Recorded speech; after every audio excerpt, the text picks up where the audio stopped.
Hey everyone, I wanted to make a quick video update here on Puffin. As many of you know, World Championships just concluded, and I was there along with a couple others from my local testing area, and I wanted to share how we felt about Puffin after the weekend because I did end up registering her for the World Championship, which some people may say was a mistake, but I wanted to share my experience, at least especially focusing on the classic constructed side of things and how the weekend went for me overall, and also get a chance to say hi to everyone who stopped by and said hi to me or recognized me.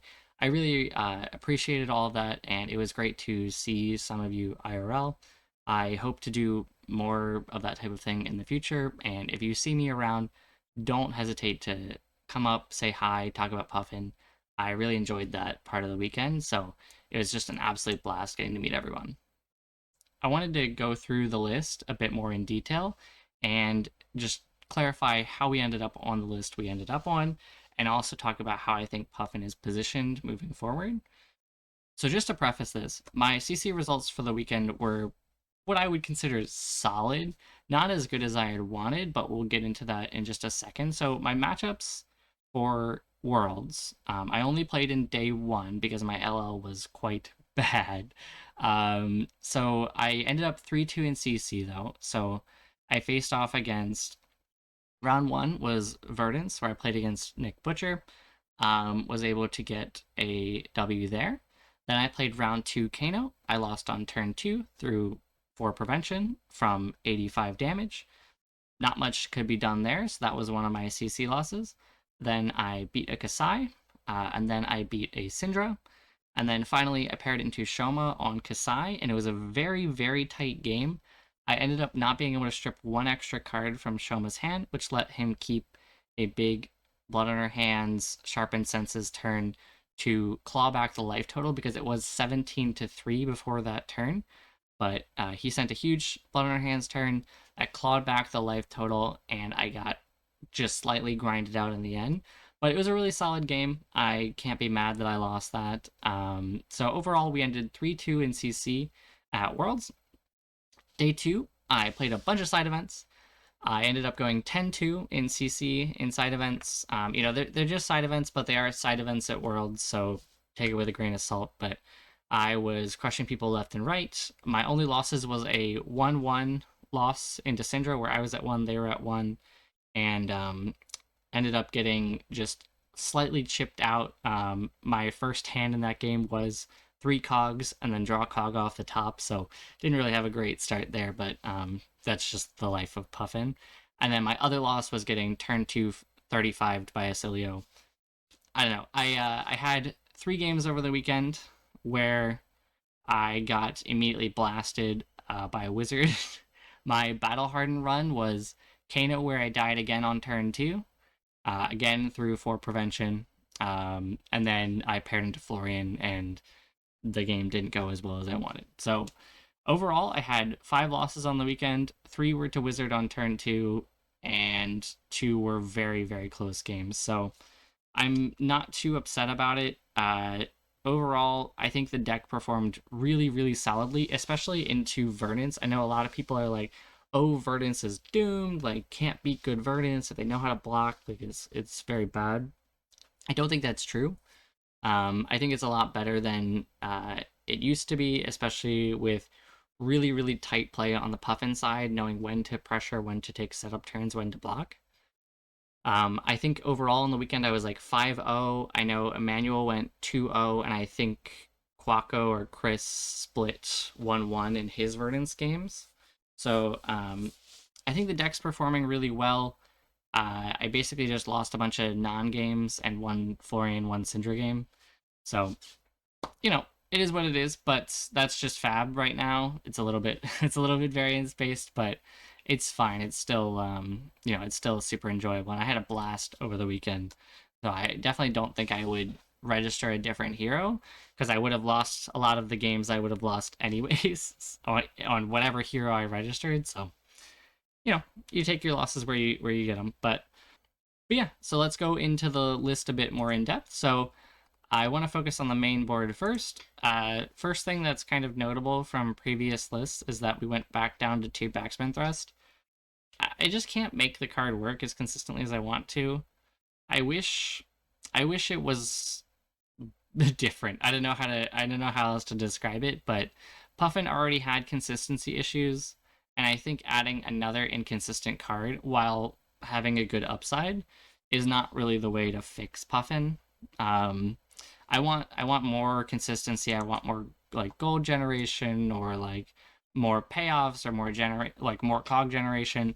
I don't really need more like weird like, oh, if you do this and then this and then this and then backflip down some stairs, then you get like +1 value. Like we don't really need more of that. So um that's where we ended up. We put back in the yellow throttle, everyone's favorite card. um Cut down on some of the red 2 costs. This is just a leaner build: 21 blues, 9 yellows, 30 reds. um just leaning into trying to play a bunch of 0 for 4 hands. And then the blue base and resource base is really where it gets a little weird. So I like to call this a little bit of the psychopath blue base. So there's a whole bunch of moving parts here. The first being like we don't want a lot of skimmers, but we want a few to make backspin more consistent. We want soup ups because they're really strong sometimes, but we don't want a lot of like extra blue 2 block bricky cards. We want throttles for the Verdance matchup, but not too many that they're not like letting us play 0 cost hands. Zeppelins we want a few of, but not too many because you don't want to draw like 3 Zeppelins. So there's a lot of like little numbers tweakings here where we want a few of a card, but not infinite. Like 0 to 60 is really bad deck damage wise in like the grindier matchups, but it's really good in the aggro matchups when it's just never a brick card and your blues convert. So I don't know. There's just so many little things with the blue base, and we just kind of ended up on like a pretty even split of all these moving pieces. Again, consistency is key in Puffin, so we're just trying to make sure that the deck kind of hums all the time. Now the big changes are in the sideboard, at least moving kind of backwards from where we were with our testing regarding backspin in the first place. We brought back in the backup protocols, we brought back in the red booms, so we're back on red crank effects. I have been really liking the red crank effects back in, especially into the Cinder board, and that's something that we'll talk about more in depth. But the Cinder board, having the red cranks felt really nice because we're able to consistently go like single crank Zeppelin, tell your Cinder opponent you need to block, right? Like the more times you can tell your Cinder opponent like you should be blocking here, the more value you're going to get in the matchup because Syndra sending like 3 card hands at us is going to lose pretty much, right? So we want to try to strip cards, make them think about blocking, make them question their like full grips, and try to get value there. So the booms really help there.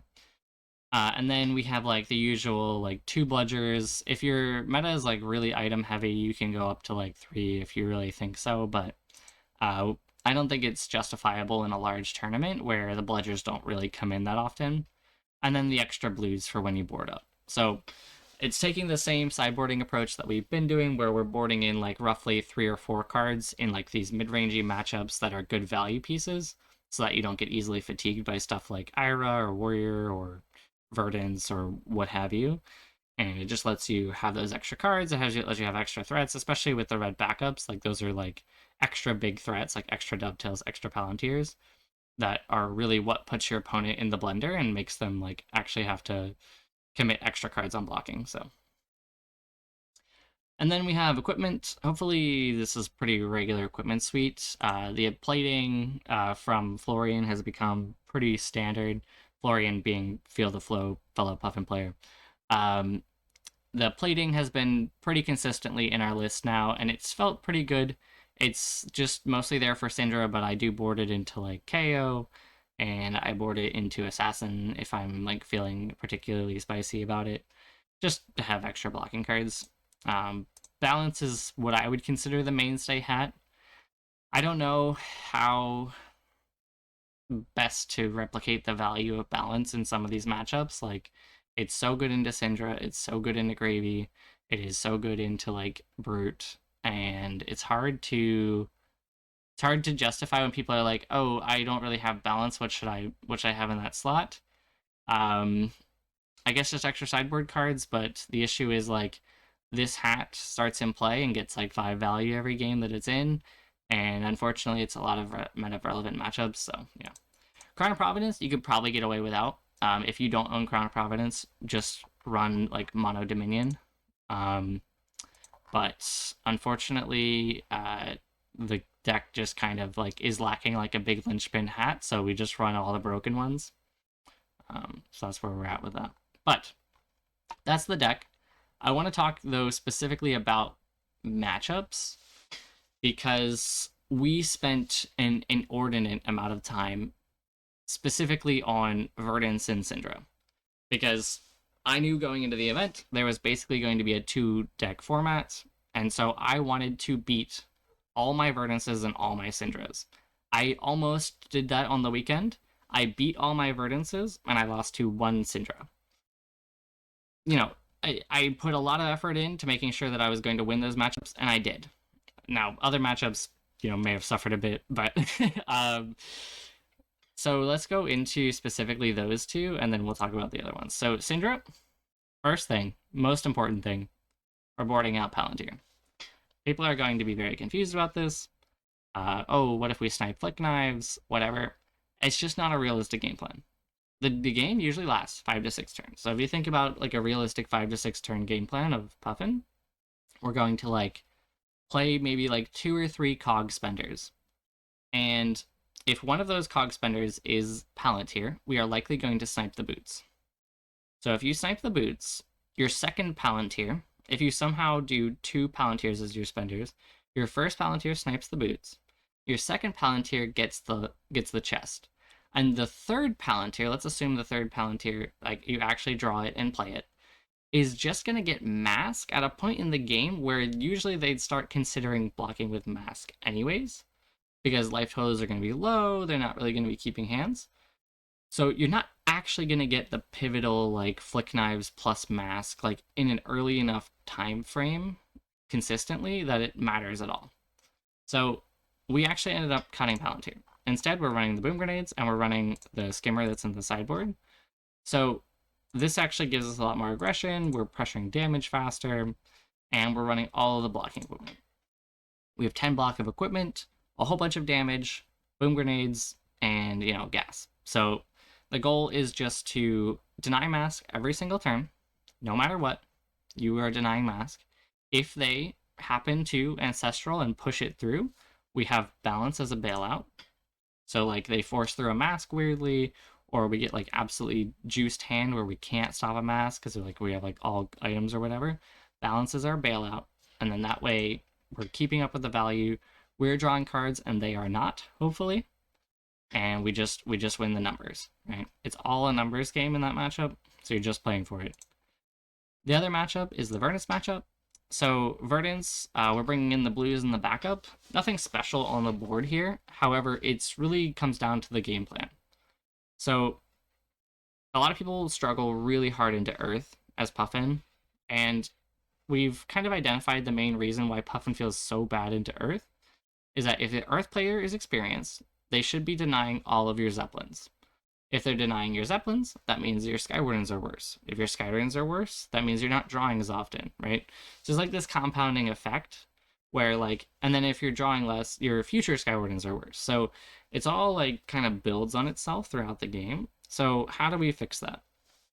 The key is really identifying what your stop points are for pushing damage. Like I could send Fast and Furious and then a Skimmer and then like a Zeppelin. And that hand strips 3 cards, right? Because you're going 4, 4, 6.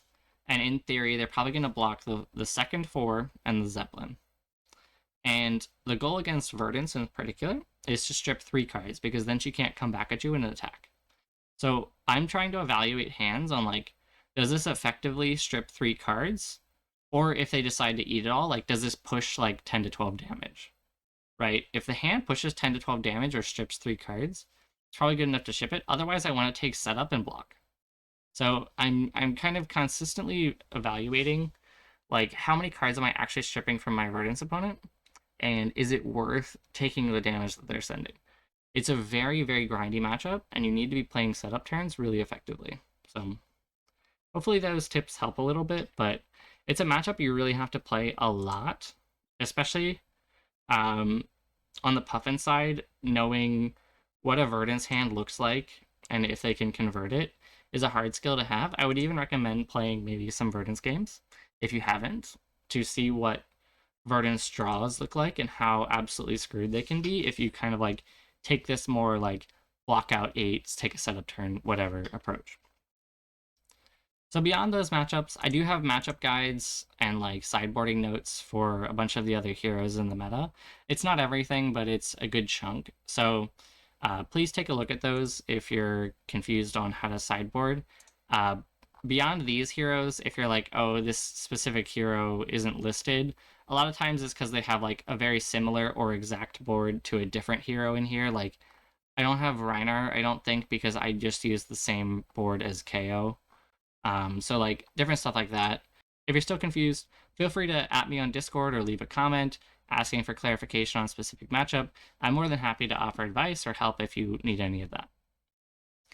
So yeah, that's Puffin at Worlds. We had a pretty decent showing with, like I said, my CC results were kind of mid, but Chris Quaco, one of our teammates and testing partners on Puffin, ended up going 5-0 at the Battle Hardened, but then just couldn't get that last win to get the top 8. But he had a really sick showing. I know Emmanuel showed up late to the event, but he was crushing it inside events and some like having some fun on DO2 on the side. But I know he had a good weekend as well. So I still think Puffin's super real. I would definitely register her again. And I'm hoping that, I'll get the big event result soon so that the rest of the world can actually see what Puffin can do.